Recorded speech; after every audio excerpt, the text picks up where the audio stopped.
Yankees start a 3-game set at Citi Field tonight. We're going to take a look at the probable starters and the matchups, maybe a prediction or two. We'll go from there.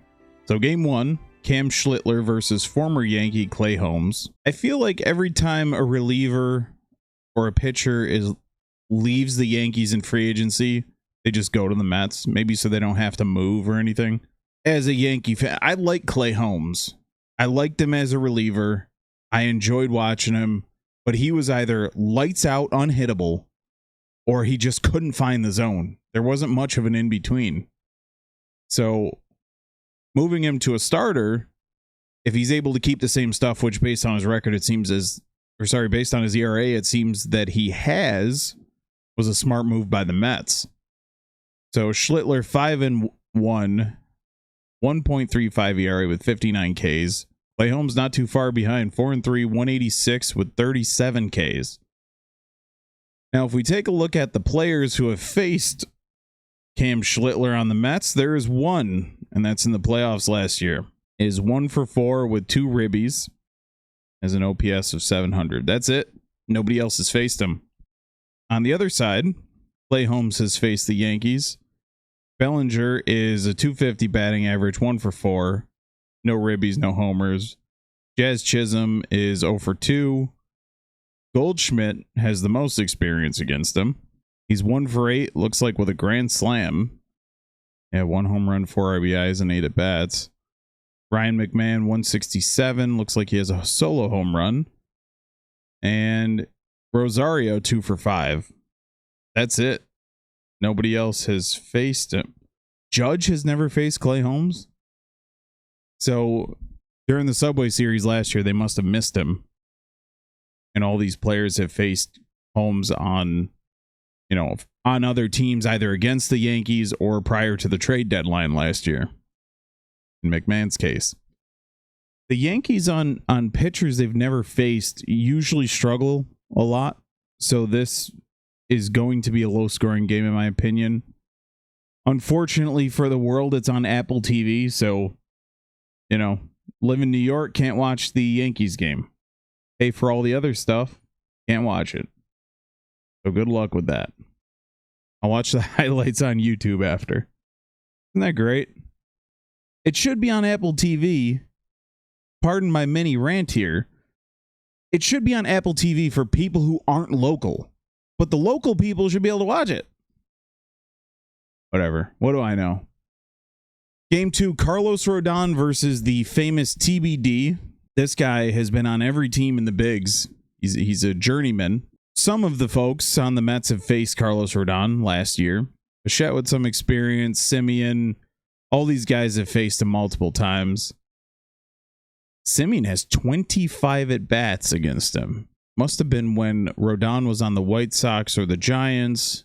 Simeon's days with Toronto and Texas. After a bit of research, the potential starters are either A, a bullpen game, B, David Peterson, or C, Christian Scott. So we'll take a look at David Peterson versus the Yankees in his career. Faced him 4 times. Has a career 4.3 ERA, 16 strikeouts in 14 and 2/3 innings. 11 hits to 16 strikeouts. 3 games started. And Christian Scott, who I've never heard of. That's because he's a newbie. His record on the season, he's never faced the Yankees, is 0-0 with a 3.45 ERA, 20 strikeouts, 9 walks, 15 and 2/3 innings, 4 games. The Yankees tend to do better against left-handed pitchers, so perhaps Peterson would be the guy you'd want to see.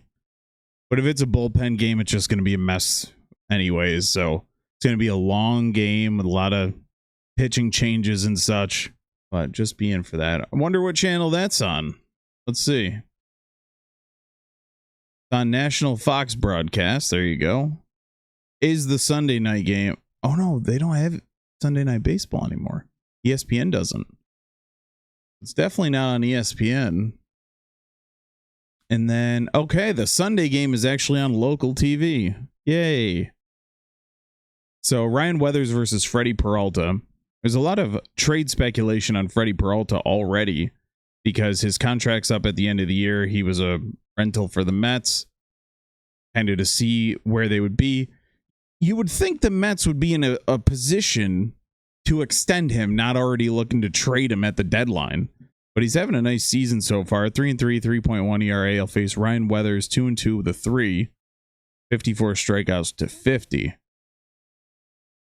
A lot of experience for the Yankees against Peralta. And some good averages here with the exception of McMahon. Judge is 0 for 3. But the rest of them have had success, especially Bellinger. And then against Weathers, you only have 5 at-bats from Simeon, 6 at-bats from Slater, and 8 at-bats from Soto. So a lot of unknown there. On paper, the Yankees should take 2 out of 3, but the Mets always play the Yankees better than they play everybody else. Maybe it's a mental thing where they have, hyped themselves up for it. I don't know the status of Juan Soto. He left the game early the other day. Let's see. It looks like Soto will be in the lineup all 3 games. He'll likely be DHing, but the Mets should get used to that because he's a future DH. So he's a future, in a couple years, he'll be DHing anyways. So on paper, 2 out of 3 sounds about right, but you never know. If Schlittler's on, if Rodon's on, if Weathers is on, it's going to be a rough series for the Mets. But I could also see it go the other way. Let me know what you think down below. You're going to check this one out, except for on Apple TV, of course. Thank you for watching. We'll catch you guys later.